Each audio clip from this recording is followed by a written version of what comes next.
Bismillahirrahmanirrahim and Assalamu alaikum my dear students. Today the topic of our discussion is again the continuity of the previous topic and that is classification of bryophytes. Basically हम लोग bryophytes की classification discuss कर रहे थे. इससे पहले वाली lecture video में हमने इसकी फर्स्ट 2 सब डिवीजन डिस्कस की. अब हम इसकी थर्ड जो है वो सब डिवीजन डिस्कस करने जा रहे हैं, दैट इज एंथोसिरोप्सिडा, जिसको हम हॉर्न वॉट्स भी बोलते हैं. इसकी मैंने आपके साथ डायग्राम भी शो की थी. ये हॉर्न लाइक अपेयरेंस रखते हैं, सींग की तरह के अपेयरेंस रखते हैं, जिसकी वजह से हम इनको हॉर्न वॉट्स बोलते हैं. तो एंथोसिरोप्सिडा हम डिस्कस करते हैं, मूव ऑन करते हैं फर्दर, वहाँ से आज की डिटेल डिस्कस करते हैं. देखिए हमने इसकी थर्ड जो है वो कैटेगरी डिस्कस करनी है. एंथोसिरोप्सिडा को आसान जुबान में या हम इनको कह सकते हैं कॉमनली हम इनको हॉर्नवर्ड्स भी बोलते हैं. अब इनमें हम एग्जांपल भी डिस्कस करेंगे. एंथोसिरोस. अच्छा जी, अब नेक्स्ट जो है वो इनके कुछ जनरल कैरेक्टर्स डिस्कस करेंगे. फिर अगेन इनकी जो है वो दोनों जनरेशन डिस्कस करेंगे, कैसे वो अल्टरनेट करती हैं वो भी डिस्कस करेंगे.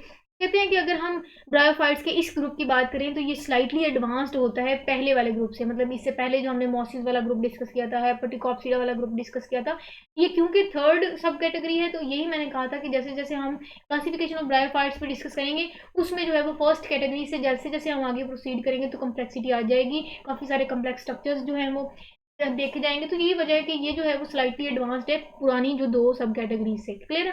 गमिटोफाइट इसके देखते हैं. कहते हैं अगर हम इनकी गमिटोफाइट देखें ना, क्योंकि हमने कोई नहीं कहा था जी हाईली लूब्ड है या इरेगुलर है, लेकिन अगर हम इनकी गिमिटोफाइट की बात करें तो कहते हैं कि हाईली लूब्ड.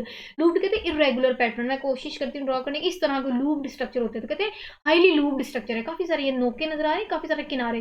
तो कहते हैं कि अगर हम हॉर्न वर्ड्स की या एंथोसिरोप्सिडा की गिमिटोफाइट की बात करें तो हाईली लूब्ड स्ट्रक्चर होता है और इरेगुलर होता है. या आप इरेगुलर पैटर्न देखिए, इस तरह की जो है वो इनके अपेयरेंस होते हैं गिमिटोफाइट की. उसके बाद कहते हैं कि होता ये है कि अगर हम स्पोरोफाइट की बात करें ना, अब गिमिटोफाइट समझ आ गया, अब हम स्पोरोफाइट की बात करते हैं. मानते तो यहाँ तक यही थे ना कि जो गिमिटोफाइट है वो डोमिनेंट जनरेशन है और जो स्पोरोफाइट है वो डिपेंड करती है गिमिटोफाइट पे. क्यों डिपेंड करती थी? बार बार मैंने कह दिया, प्रोटेक्शन के लिए, न्यूट्रिशन के लिए या न्यूट्रिएंट्स के लिए.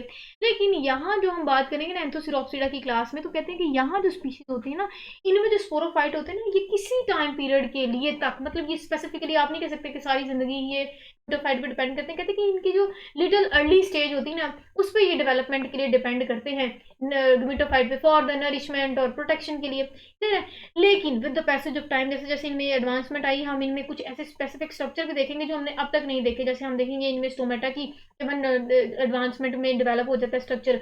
इनमें क्रोलोप्लास्ट डेवलप हो जाता है, जिसके बाद जो है वो खुद जब क्रोलोप्लास्ट ही डेवलप होगी, स्टोमेटा ही आ गए, तो वो फोटोसिंथेसिस करेंगे, जिसके बाद वो अपनी खुराक खुद तैयार कर लेते हैं. तो यही वजह है कि अगर हम स्पोरोफाइट की बात करें तो सिर्फ ये अर्ली स्टेज तक, लिटिल अर्ली स्टेज तक ये गिमिटोफाइट पे डेवलपमेंट पे या गिमिटोफाइट जनरेशन पे डेवलपमेंट के लिए डिपेंड करते हैं, नरिशमेंट और प्रोटेक्शन के लिए. अदरवाइज फिर फर्दर जो है ये डिपेंड नहीं करते. वो फिर कंडीशन मैंने आपको अभी भी बता दी है. क्लोरोप्लास्ट और फोटोसिंथेसिस की नेक्स्ट हम पॉइंट में भी डिस्कस कर लेंगे. कहते हैं कि अगर अब इनके सेक्स ऑर्गन की बात करें, अगेन एंथीरिडिया और आर्चिगोनिया जो है वो इनके सेक्स ऑर्गन, अगर इनकी बात करें तो ये गिमिटोफिटिक टिश्यूज में सक्कन होते हैं. सक्कन कहते हैं धंसे हुए होते हैं. मतलब मैं आपकी इनकी अपेयरेंस दिखा रही हूँ. हमने इससे पहले कभी भी नहीं कहा कि दोनों क्लासेस हमने डिस्कस की उनमें हमने नहीं कहा कि इनको जो सेक्स ऑर्गन है वो धसे हुए. लेकिन अगर हम स्पेसिफिकली इनके थर्ड सब ग्रुप की बात करें ब्रायोफाइट्स की, तो हमने कहा ना वो कम्प्लेक्स है, थोड़ा सा इनमें चेंजेस होंगे, स्लाइटली एडवांस्ड है बाकी दो क्लासेस से. तो ये एक इनका ये भी हमने डिफरेंस देख लिया कि इनके जो सेक्स ऑर्गन है वो गिमिटोफिटिक टिश्यूज के अंदर धसे हुए होते हैं. ठीक है. अब नेक्स्ट में हम टिश्यूज की डिटेल देख लेंगे. अब हमने डिस्कस करना है स्पोरोफाइट. स्पोरोफाइट जनरेशन की अगर हम बात करें तो हमने कहा कि स्पोरोफाइट जनरेशन में कुछ एडवांस करेक्टर्स ये अपने आप में डेवलप कर लेते हैं. वो एडवांस करेक्टर्स जो ये स्पोरोफाइट अपने अंदर एग्जिबिट करती हैं वो इनको हेल्प करती है लैंड में भी रहने के लिए कंफर्टेबली. हमने अभी तक यही कहा था कि जी जैसे हमने मॉसिस की एग्जांपल डिस्कस की थी जी, वो वाटर वाली इन्वायरमेंट में भी रह लेते हैं, लैंड में भी रह लेते हैं, लेकिन रिप्रोडक्शन के लिए इनको वाटर चाहिए. तो हमने कहा कि सर्वाइव नहीं कर सकते थे मॉसिस, ज़्यादा देर के लिए डेवलपमेंट नहीं होती, उनकी रिप्रोडक्शन नहीं कर सकते वाटर के बगैर. क्लियर है. लेकिन वो कहते हैं कि अगर हम इनकी थर्ड क्लास की बात करें, एंथोसिरोप्सिडा की बात करें, तो उनके जो स्पोरोफाइट हैं वो उनके अंदर एक वो एडवांस कैरेक्टर्स अपने अंदर डेवलप कर लेते हैं, जिसके बाद वो कंफर्टेबली लैंड में भी अदर ग्रुप की बनिस्बत रह सकते हैं. तो देखिए काफ़ी सारी एडवांसमेंट आ गई इस क्लास में. इसके बाद ब्रायोफाइट्स के बाद हम जब नेक्स्ट डिस्कस करेंगे ट्रेक्योफाइट्स, उसमें फर्दर कम्प्लेक्स स्ट्रक्चर्स देखेंगे कि आहिस्ता आहिस्ता इनमें स्ट्रक्चर्स डेवलप होंगे. इवन यहाँ तो हमने देखा कि कोई वस्कुलर बंडल नहीं है, लेकिन आगे आगे हम वस्कुलर बंडल्स की भी प्रेजेंस देखेंगे. स्पोरोफाइट की बात कर ली, हमने कहा दिया यहाँ तक कि जो स्पोरोफाइट है वो इंडिपेंडेंट है गिमिटोफाइट पे. वो इंडिपेंडेंट है क्योंकि इनके पास स्ट्रक्चर अब देखे गए जो कि स्टोमेटा है और क्लोरोप्लास्ट है. ठीक है. हमने कहा था कि अर्ली लाइफ पीरियड तक तो ये डिपेंड करते हैं स्पोरोफाइट गिमिटोफाइट के लिए, डेवलपमेंट के लिए और नरिशमेंट के लिए, प्रोटेक्शन के लिए. लेकिन फर्दर अपनी rest of the life cycle के लिए ये क्या करते हैं, ये डिपेंड नहीं करते, इंडिपेंडेंट होते हैं, आज़ाद होते हैं गेमेटोफाइट पे। क्यों आज़ाद होते हैं? क्योंकि इनकी स्ट्रक्चर देखे गए, स्टोमेटा है इनमें, इनमें स्ट्रक्चर डेवलप कर लेते हैं, इनमें क्रोलोप्लास्ट देखा गया। अब क्योंकि क्रोलोप्लास्ट है तो जाहिर है ये फोटोसिंथेसिस करेंगे। जब इनके स्ट्रक्चर के अंदर फोटोसिंथेसिस होगी, इनकी बॉडी के अंदर फोटोसिंथेसिस होगी, तो जाहिर है ये अपनी खुराक खुद तैयार कर लेंगे। जब स्पोरोफाइट अपनी खुराक खुद ही तैयार करने लग जाएंगे तो वो गेमेटोफाइट पे डिपेंड नहीं करेंगे। तो ये थोड़े से एडवांस कैरेक्टर्स हैं जो बाकी दो क्लासेस से इनको डिफर करती हैं। नेक्स्ट इनका लाइफ साइकिल देख लेते हैं। ये कोई इतना एक्सप्लेन करने की जरूरत नहीं है, मैं बार बार जो है एक्सप्लेन कर चुकी हूँ, लेकिन फिलहाल जनरल से मैं आपको इसका जो है ओवरव्यू दे देती हूँ। स्पोर्स बने, ठीक है, इसमें हमने प्रोटोनिमा वाला स्ट्रक्चर देखा। ये प्रोटोनिमा में छोटा सा बड बना, ये बड जो है ये अपेरेंस देख रहे हैं आप, ये बड जो है ये एबिलिटी रखता है गमीट्स में कन्वर्ट होने में, ठीक है, फीमेल गमीट में और मेल गमीट में। उसके बाद जाइगोट बनेगा, जाइगोट में आपको पता है कि जी उसमें फूड स्टोर को यूटिलाइज करके एम्ब्रियो बनेगा, और एम्ब्रियो से जो है वो फर्दर स्पोरोफाइट में कन्वर्ट होगा। तो ये वही चीज़ें हैं, मियोसिस का भी मैंने आपको बता दिया, माइटोसिस का भी बता दिया, स्पोरोफिटिक डिप्लॉइड जनरेशन है, इमिटोफिटिक हिप्लॉइड है, कैसे डिप्लॉइड हिप्लॉइड में कन्वर्ट होता है। तो सेम वही चीज़ें हैं जो हमने पहले डिस्कस की। फर्दर प्रोसीड करते हैं, कहते हैं जी इनमें ना वेक्सीक्यूटिकल होती है जो कि इनको हेल्प करती है लॉस ऑफ वाटर से बचाने के लिए। यही वजह है कि लैंड में, ये जो थर्ड इनकी कैटेगरी है एंथोसिरोप्सिडा जिनको हम हॉर्नवॉर्ट बोलते हैं, ये लैंड में सर्वाइव कर सकते हैं, मतलब टेरिस्ट्रियल इन्वायरमेंट में सर्वाइव कर सकते हैं। क्यों सर्वाइव कर सकते हैं? क्योंकि इनके पास वेक्सीक्यूटिकल देखी गई जो कि एक्सेसिव लॉस से बचाती है, पानी के एक्सेसिव लॉस से बचाएगी, तो जाहिर है वो फिर सर्वाइव कर सकती है ड्राई कंडीशन में भी। अब ना कुछ थोड़ा सा इनका स्ट्रक्चर डिफरेंस है वो देख लेते हैं। कहते हैं कि at the junction tissue present. अब ना टिप्स के जंक्शन में कुछ टिश्यूज देखे जाएंगे, मेरिस्टेमेटिक टिश्यूज देखेंगे। अब मेरिस्टेमेटिक टिश्यू आपको पता है कि एबिलिटी रखता है ग्रोथ की, कैसे वो ग्रो करेंगे, फिर उससे उनके उनकी ग्रोथ से कैसे स्पोरोफाइट बढ़ेंगे, और कैसे स्पोर्स की जो है वो जर्मिनेशन होगी, क्या सारी चीज़ें हैं वो तमाम डिटेल हम डिस्कस करने जा रहे हैं। कहते हैं कि this keep on the foot, और फुट आपको पता है कि क्या है, कि स्पोरोफाइट का एक स्ट्रक्चर है। कहते हैं कि इनके फूड के अंदर ना स्पोर प्रोड्यूसिंग रीजन होता है, स्पोर प्रोड्यूसिंग रीजन होता है, वहाँ स्पोर प्रोड्यूसिंग रीजन जो कि फुट के ऊपर मौजूद होता है, उन स्पोर प्रोड्यूसिंग रीजन में ना, रीजन में सेल्स होते हैं, टिश्यूज होते हैं, मेरिस्टेमेटिक टिश्यूज होते हैं। अब मेरिस्टेमेटिक टिश्यूज का मतलब होता है कि हेल्प करते हैं, इनका फंक्शन ये होता है कि ये सेल्स को ऐड करते हैं, मतलब डिवाइड करते हैं। जैसे जैसे मेरिस्टेमेटिक टिश्यूज डिवाइड करेंगे ना, तो होगा ये जो स्पोर प्रोड्यूसिंग रीजन है ना, वो बढ़ेगी, वो इलोंगेट होगी, इंक्रीज करेगी साइज में। जैसे जैसे वो इंक्रीज करेगी ना, जो स्पोर्स है ना वो जो है वो बाहर की तरफ इलोंगेटिंग, जो स्पोरेंजियम है वो बाहर की तरफ आएगा, बॉडी से बाहर की तरफ आएगा, हवा में आएगा, फिर हवा मिलेगी, एयर करंट मिलेगा, डिस्पर्स आउट हो जाएंगी, और उसके बाद हम कहेंगे जी